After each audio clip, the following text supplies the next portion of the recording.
こんにちは、サブチャンネルのアンゴです。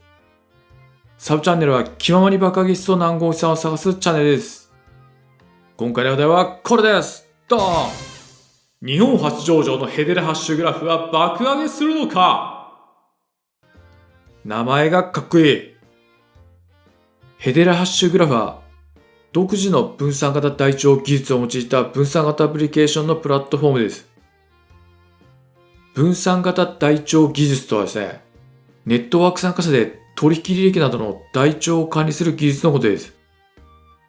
誰かが台帳に不正を書き込もうとしても、多くの人が台帳を見張っているのですぐに不正がわかります。ビットコインのブロックチェーンも同様に特定の管理者はおらず、ネットワーク参加者で台帳を管理することでセキュリティを維持しています。ブロックチェーンのブロックは取引履歴がたくさん入った箱のようなイメージです。例えば A アドレスから B アドレスに1枚送金みたいな送金履歴を箱にたくさん詰めたのがブロックで、古いブロックから新しいブロックを全部つなげてブロックチェーンと言います。ブロックをつなぐ作業をしているのがマイナーで、世界中のマイナーが一斉に計算競争して一番早く答えを見つけたマイナーがブロックチェーンにブロックをつなぎ報酬としてビットコインをもらっています。ブロックチェーンの問題点は処理が大量に発生した時の遅延と手数料の高騰です。これをスケーラビリティの問題と言います。例えば100万人が同じタイミングでビットコインを送金したら、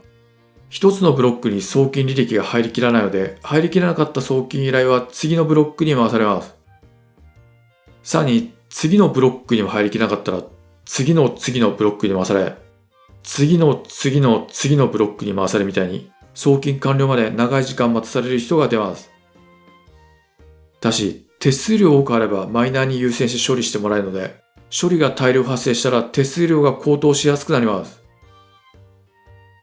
このようにブロックチェーンにはスケーラビリティの問題があるので、取引の承認方法の効率化や承認作業の並列化などで処理速度を向上させてスケーラビリティ問題を解消するブロックチェーンがあります。一方、ヘデレハッシュグラフはブロックチェーンを使わずに独自の分散型台帳技術でスケーラビリティ問題を解消しました。その技術の名前は DAG です。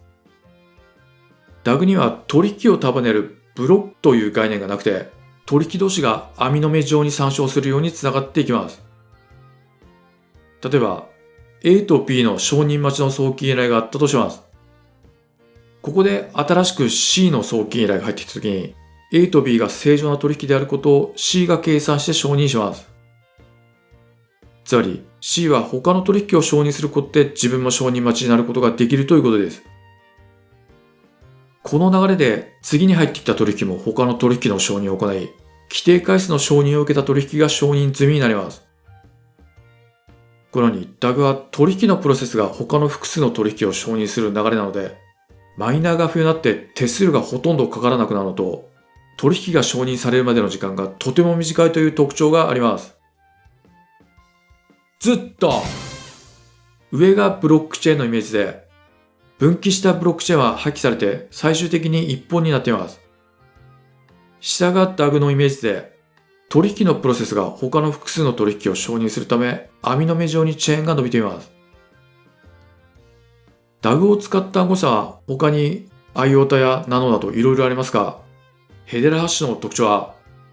大企業が必要とする性能、機能、ガバナンスを提供することにフォーカスを当てていることです。大企業による大企業のための DAG。そのため運営母体は大企業で構成されていて、Google、LG 電子、野村ホールディングスなど、現在は約26社が運営審議会として参画しています。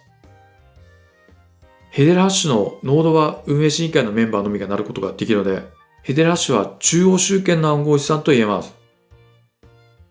ただし、将来的に自由参加型の分散ネットワークになる予定になっています。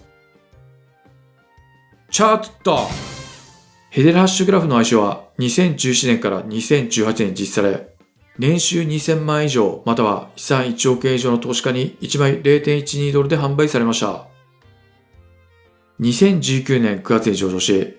12月に最安値の 0.0091 ドルをつけました。2021円に爆上げし、最高値 0.5760 ドルをつけました。相性価格から 4.8 倍。その後暴落して現在価格は 0.0599 ドル。最高値からマイナス 89.6% の状況です。次に、ヘデルハッシュグラフが爆上げする可能性について。ニュースとヘデルハッシュの上は、2021年4月にヘデルハッシュの累積トランザクション数が10億件を超え、イーサリアムを抜いたことを喜びました。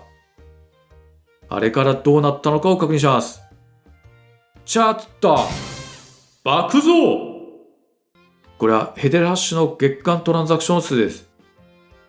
2022年12月は1965万件だったのが、なんと2023に入ると1月は7億件、2月は12億件、3月は15億件で度肝を抜く爆増をしています。チェンジ。これはヘデルハッシュとイーサリアムとビットコインのトランザクションの累積件数です。ヘデルハッシュは2021年4月にイーサリアムを抜き、今年2023年に度肝を抜く爆増して、現在は61億件。一方、イーサリアム現在は18億件、ビットコインは8億件なので、圧倒的にヘデルハッシュの方が多く勢いがあります。トランザクションケースの増加が利用者の増加に起因していればいい。ヘデルハッシュの勢いは相当なものなので爆上げが期待できますが、気になる点があります。ずっとこの円グラフはブロックチェーンにロックされている暗号資産をドルに換算した金額のシェア率です。1位はイーサリアムで 58.8%、ロック金額は283億ドル、2位はトロンで 10.5%、3位はバイナススマッチェーンで 10.2%、4位はアービトラムで 4.4%、ヘデルハッシュが上位にいません。ヘデルハッシュの順位は40位で、金額は3429万ドル。イーサリアムのロック金額の 0.1% です。トランザクション件数がイーサリアムにはるかに多いのに、ロック金額がイーサリアムの 0.1% というのは不思議な現象です。一体何がヘデルハッシュのトランザクション件数をここまで押し上げているのか。チェンジ。これは週ごとのトランザクション件数です。毎週ほとんど同じ件数がついています。日ごとの件数で見ても毎日同じような件数です。このような芝刈りをした後みたいな出来高のチャートは大抵ボットが絡んでいます。以上からヘデルハッシュのトランザクション件数はボットで水増ししている可能性があります。次と緑色の山はヘデルハッシュの流通枚数、赤い線はヘデルハッシュの予想インフレ率です。予想インフレ率は1ヶ月分の流通枚数の増加ペースをもとに、その増加ペースがついた場合、1年後に何%流通枚数が増えているのかを見積もった数値です。2021年までの流通枚数は右肩上がりで増え続け、2020年から2021年までの予想インフレ率は約 30% から 200%、平均 73% という高いインフレ率が続きました。2021年3月の流通枚数は77億枚、2022年3月は195億枚、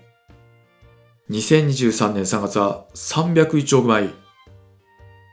このように売買ゲームのように流通枚数が増えています。ズーム。最近予想インフレ率が加速していて、2023年3月22日は 188.1%。ヘデルハッシュはステーキングが可能で、ハッシュパックを使えば年利 6.5% で枚数を増やせますが、このまま年間100億枚が増えるとすると、発行上限の500億枚に達するまでの残り2年間はステーキングをしてもインフレに打ち勝てない苦しい展開になる可能性があります。もし仮に運営が意図的にトランザクション数の水増しをして、プラットフォームが活発に利用されているかのように見せかけて投資家を集め、運営保有のコインを売りまくって資金調達をしているとしたら、お金のために投資家を欺くプロジェクトということになるので、有識事態です。なので、トランザクションの爆増の理由と運営保有のコインの売却方針を明らかにした上で投資を検討した方がいいのかもしれません。以上からヘデルハッシュは今年は爆上げしないと予想します。なお、これは一個人の予想に過ぎず、馬鹿げしないと決まっているわけではありません。プロジェクトの方針が変更されて状況が一変することもあり得るので、自分で十分調査してから投資判断をしてください。以上、日本初上場のヘデルハッシュグラフは馬鹿げするのかでした。この動画が参考になったらグッドボタンします。馬鹿げしそうなるところに探すためにチャンネル登録をお願いします。Twitter では暗号資産の速報をしているのでご利用ください。最後までご視聴ありがとうございました。また次回お会いしましょう。